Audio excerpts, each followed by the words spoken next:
Hi, எப்படி இருக்கீங்க? இன்றைக்கி நம்ம கிச்சனில் கத்திரிக்காய் வச்சு டேஸ்ட்டாக பஜ்ஜி எப்படி செய்கிறதுன்னு பார்க்கலாம். அதுக்கு குண்டு கத்திரிக்காவை ரவுண்டாக கட் பண்ணி தண்ணியில் ஊற வைக்கணும். அந்த தண்ணியில் கொஞ்சம் உப்பும் லெமன் ஜூஸும் சேர்த்துடணும். இப்போ மாவு எப்படி ரெடி பண்ணுறதுன்னு பார்க்கலாம். 1 கப் கடலை மாவுக்கு 1/4 கப் அரிசி மாவு, பச்சரிசி மாவு சேர்த்துக்கணும். ஒரு 1/2 டீஸ்பூன் மிளகாத்தூள், கொஞ்சோண்டு பெருங்காயத்தூள், 1 சிட்டிகை சமையல் சோடா, கூடவே தேவையான அளவு உப்பு. அதுக்கப்புறம் இது ஓமத்தை ஊற வச்சு தண்ணி, கொஞ்சம் சுடுதண்ணியில் ஓமத்தை போட்டு ஊற வச்சு அது ஆறுனதுக்கப்புறம் இந்த மாதிரி தண்ணி எடுத்து ஊற்றிக்கலாம். இது ரொம்ப நல்ல மணமாக இருக்கும். இது கூட கொஞ்சம் கலர் சேர்த்துக்கலாம், ஃபுட் கலர் சேர்த்துக்கலாம். நான் கொஞ்சம் ஆரஞ்சு கலர் சேர்த்துருக்கேன்.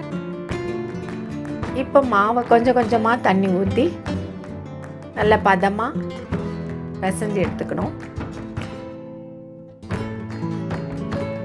பெருங்காயத்தூள்லாம் போட்டிருக்கிறதுனால அது எல்லா பக்கமும் பரவுற மாதிரி நல்லா பிசைஞ்சுக்கணும். கொஞ்சம் கொஞ்சமாக தண்ணி ஊற்றி பிசைஞ்சு எடுத்து வச்சுக்கணும்.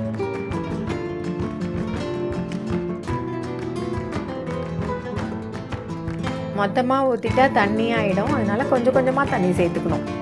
இப்போ பாருங்கள், நல்ல பதமாக மாவு கரைச்சாச்சு.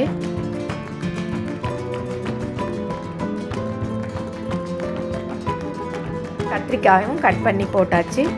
இப்போ என்ன பண்ணணும், பஜ்ஜி சுடுறதுக்கு கேஸ் ஸ்டவ் ஆன் பண்ணி ஒரு கடாய் வச்சு அந்த கடாயில் எண்ணெய் ஊற்றணும். எண்ணெய் ஊற்றியாச்சு.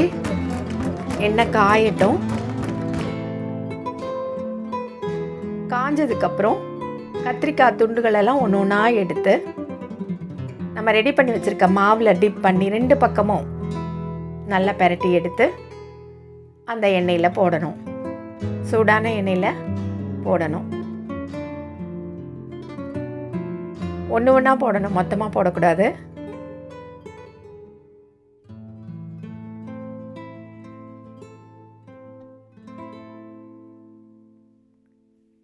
அஞ்சு 6 பஜ்ஜி போட்டுக்கலாம். இந்த மாதிரி இவ்வளோ எண்ணெய்க்கு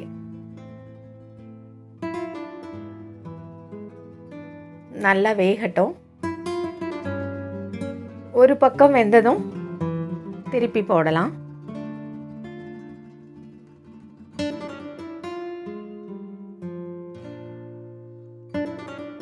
அந்த பக்கமும் செவந்ததும் பஜ்ஜியை எடுத்துடலாம்.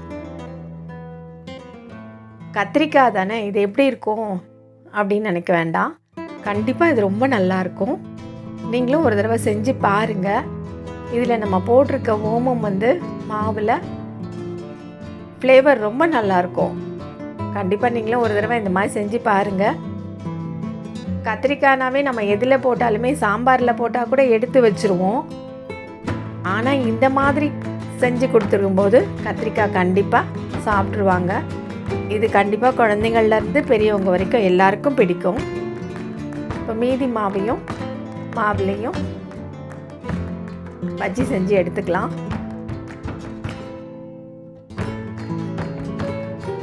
இதுக்கு இந்த குண்டு கத்திரிக்காய் தான் நல்லாயிருக்கும், கட் பண்ணுறதுக்கு நல்லாயிருக்கும். ரவுண்டாக கட் பண்ணுறதுக்கு நல்லாயிருக்கும். அந்த மாதிரி பஜ்ஜி எடுத்து செஞ்சு பார்த்துக்கலாம். இந்த மாதிரி நீல கத்திரிக்காயிலலாம் செஞ்சால் ரொம்ப குட்டி குட்டியாக வரும் ரவுண்டு. இது இந்த குண்டு கத்திரிக்காய் போது பாருங்கள், அழகாக இருக்குது பாருங்கள். அந்த எண்ணெயில் மிதக்கும் போதே அழகாக இருக்குது.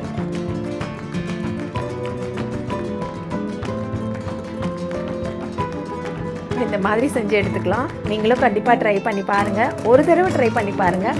அப்புறம் ஒவ்வொரு தடவையும் பஜ்ஜி செய்யும்போது ஒரு கத்திரிக்காயும் கட் பண்ணி போட்டு செய்வீங்கன்னு நம்புகிறேன். இந்த ரெசிபி உங்களுக்கு பிடிச்சிருந்ததுன்னா மறக்காமல் லைக் பண்ணுங்கள், கமெண்ட் பண்ணுங்கள், ஷேர் பண்ணுங்கள்.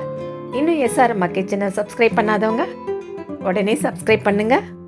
பக்கத்தில் இருக்க பெல் சிம்பிளை ப்ரெஸ் பண்ணி ஆல் கொடுத்து வச்சுக்கோங்க. அப்போ தான் நான் போடுற ரெசிபீஸ்லாம் உங்களுக்கு நோட்டிஃபிகேஷனில் வரும்.